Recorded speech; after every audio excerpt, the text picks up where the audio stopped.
Hello there, guys. Welcome back to another episode of E&Ftv. Thank you so much for tuning in. Today, we've got a very special guest, a good friend of mine. I've been working with her for some time now. It's actually Neetu Mistry, who's the commercial director over at Cycas Hospitality. Today, we're going to be going through her background, how she came into revenue management, and how she's actually managed to get into the role that she's in now. We're also going to be going over a couple of points and getting her insights into certain areas of the industry.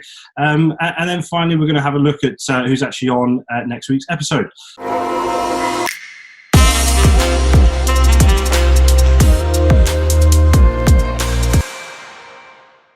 So Neetu, thank you so much for taking the time to have a chat with us today. It's really great to finally have you on the program. Welcome. Thank you, Tom. And I'm glad that you've given me this opportunity to talk to you in this current kind of environment that we're in, and also be able to kind of share some of my views and thoughts and share kind of how my role has evolved and my career has changed over time. So I'm grateful for that, and hopefully this will be a great episode for your TV. So yeah, just start off with, I guess, myself. So I'm Neetu Mistry, like Tom said. I'm currently the commercial director at Cycas Hospitality. We're a pan-European third-party hotel management company, and we pride ourselves on the exceptional service and commercial returns that we provide and deliver for our hotels and owners. It's an exciting time for us because we are continuing to grow despite the current kind of situation that the industry is facing at the moment. But we're hoping that, over the next few years, the course of Cycas and our size of portfolio will double in size. So it's an exciting time for us as a business.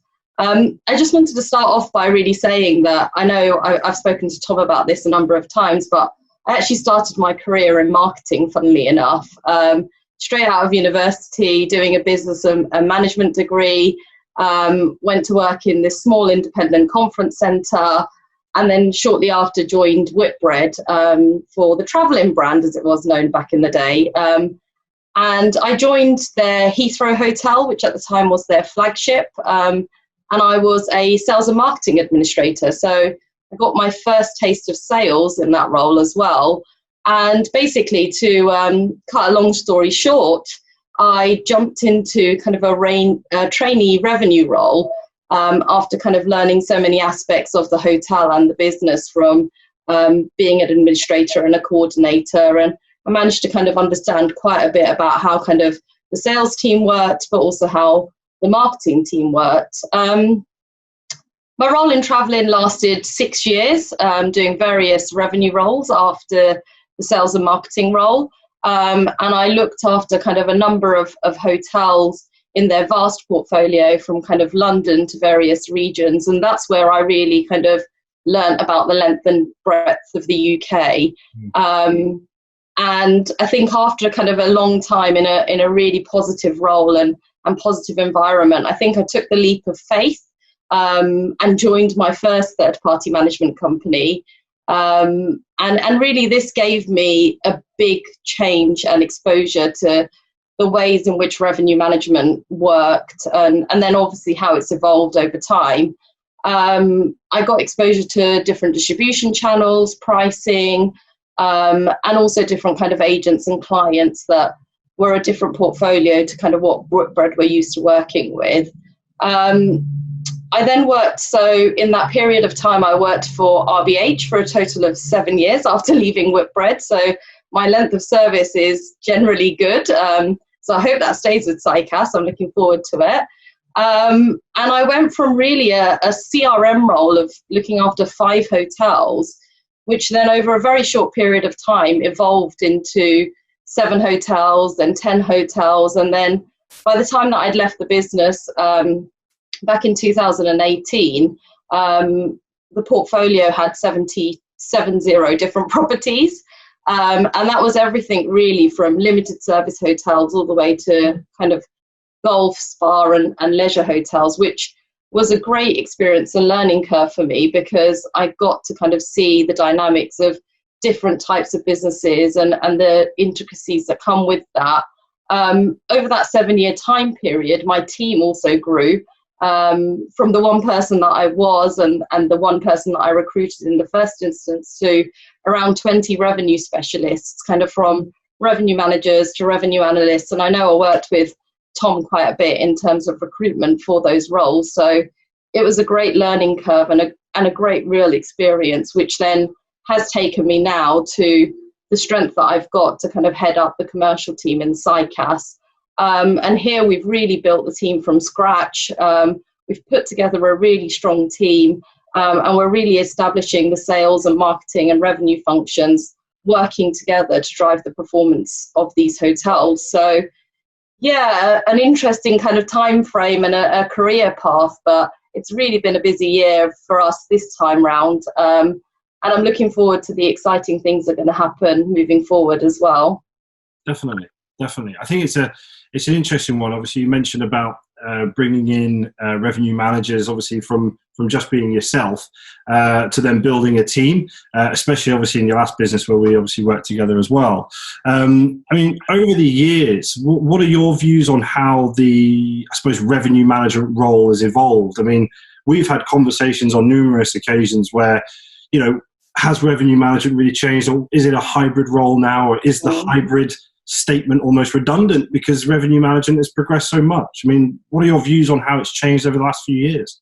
Yeah, I think this is a really hot topic, and I think we always talk about it, and I know that we talk about it with other kind of industry leaders as well in this field.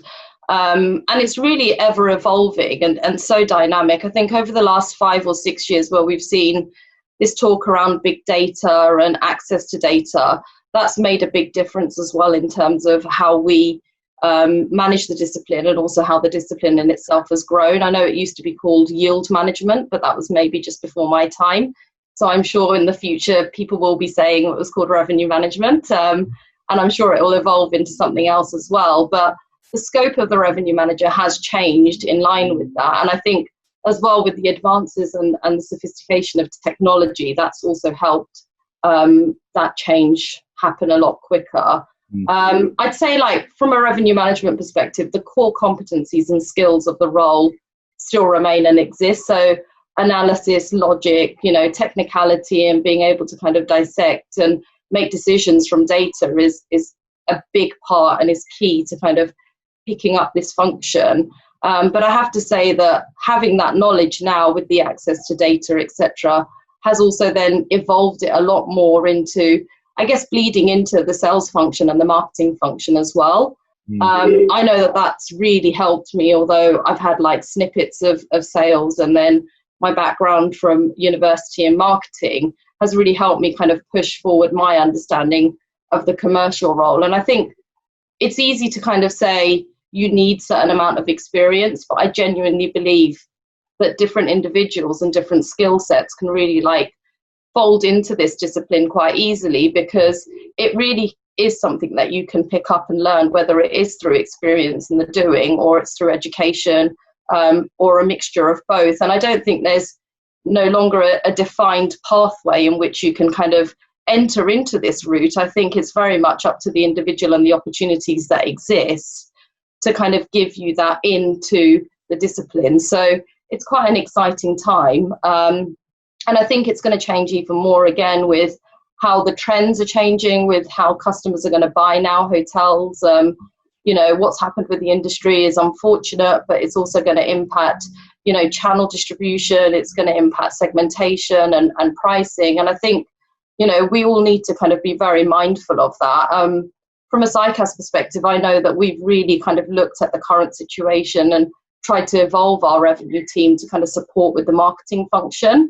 The digital landscape's really changed over the last few years, and it's become more and more predominant. And making sure that our team are upskilled and kind of share that balance between creativity, innovation, analysis, and critical thinking has been important in kind of evolving that function within our business. So I don't know where it's going to end up, but I definitely know that it's going to evolve and continue to change. And then that only really opens opportunities for anybody who wants to kind of come into the field. And it's an exciting time as well, because this function never really existed in the past. So it shows that we can carve what that looks like for the future as industry leaders. Definitely. I think one of the biggest things that I've sort of noticed or realised over the last couple of years is, yes, the usual career path for a revenue manager was reservations or another area of the hotel that had some sort of analytical nature to it. But obviously there was a huge gap between sort of what that role was and what revenue management is. And that's what sort of still to this day, actually, especially reservations, they struggle to get into revenue management. But what I've started to realize, and you were actually one of the people that pioneered this idea, was taking people straight from universities that are studying a certain degree and actually considering them, sort of looking at it from a sort of commercial standpoint, looking at the fundamental skills that they've got, and an opportunity for the business to actually mold these individuals rather than them coming in with maybe bad habits from other brands, and turn them into really great revenue management professionals where they're going to start their career from a very junior level and sort of guiding them through it, I suppose. That's something I've seen a lot more of at the moment. Yeah, I definitely think, attitude and kind of persistence and resilience to kind of drive towards these kind of roles is a big part. Systems and tools and processes can be learnt, and to be honest, they're so different but similar in many organizations, and those are the bits that can be supported to the individual with training and development. So it's really having the right mindset and the right kind of attitude towards your career and what you want to achieve and what your goals are to kind of make sure that you're a success in that role. The backgrounds become, I guess, less and less important, or less and less traditional, I should say, in achieving and getting into the revenue function, and definitely getting into the commercial function now. You can enter it through any of those three key areas and be able to kind of cover the full function as a business. Definitely. Couldn't agree more. I suppose that brings us on actually to my next question is, being obviously a senior sort of commercial leader in the UK hospitality sector, what advice would you have for upcoming female leaders in our industry? Can you share some experiences or some advice? Yeah, I'm glad you asked me this question, actually, because it doesn't often come up as a topic in hospitality, but also in general. And I'm very passionate about it. I think it's important for us to understand the different experiences and situations that everybody really goes through in their career. And despite kind of what the reality is and how it's changing and evolving, which is in the positive way, I think it's key to understand that women shouldn't underestimate their capabilities and the opportunities that, if they want to achieve, they can do. I think for me as well, one of the good bits of advice that I've had in the past is to see that the attributes and characteristics such as resilience, assertiveness, drive, focus are really positive and empowering things to have as a woman and as an individual as well. And I think sometimes they're seen differently by other people, but I think perseverance is also one of those key things that kind of sets you apart from everyone and helps you in achieving your goals. So I think, it's great that the times are changing and we have a real focus across kind of the world, not just this industry, around kind of female leaders and all of that kind of stuff. And my advice really would be to take opportunities when they come about. I think back to my career and the kind of, I said earlier, I took a leap of faith and I did this, or you change your direction even though you're in a comfortable position and you're very happy with where you are. But I think it's important to kind of say that fear doesn't need to hold you back, and taking action is quite empowering. And then I think when you look back and see what you've achieved, it's such a great thing to kind of say that you've achieved a goal or a milestone in kind of what you wanted to do. And there are many barriers to this, and everybody faces different things. It's very personal to each individual, but I think mindset is also a big part of that, is making sure that that's kind of set in the right way, and reading and being positive about what you can achieve is a really big focus. I think there's a big thing around female leadership and what people perceive it to be and what people perceive you as an individual should be. But I have to say that one last thing on this before I sound like I'm preaching, is that there is no magic formula. And I learned this about balancing your work and family life. You have to do what's right for you. And there's lots of opinions and kind of thought processes out there with regards to kind of what the right thing to do is. But I have to say that I have a 4-year-old son, and I relish in the fact that he sees me as he grows up as a working mom, tirelessly working hard to achieve her goals. And I want that to be the right message that he gets as the next generation around kind of leadership and female leadership and that role within kind of the business world. Definitely. Well, Neetu, thank you so much, as I said before, for taking your time out of your day, your busy schedule, to take part in this. It's been great. I know we've been talking for a while about getting you on, so thank you for doing that. And thank you to everybody that's tuned into this week's episode. If you have liked it, please do like on the profile sort of picture below. Do leave a comment or a question, and of course, if you do want to take part in one of these interviews, please do drop us a message. Neetu, thank you again for your time. It's been an absolute pleasure. Guys, take a look at who's on next week's episode.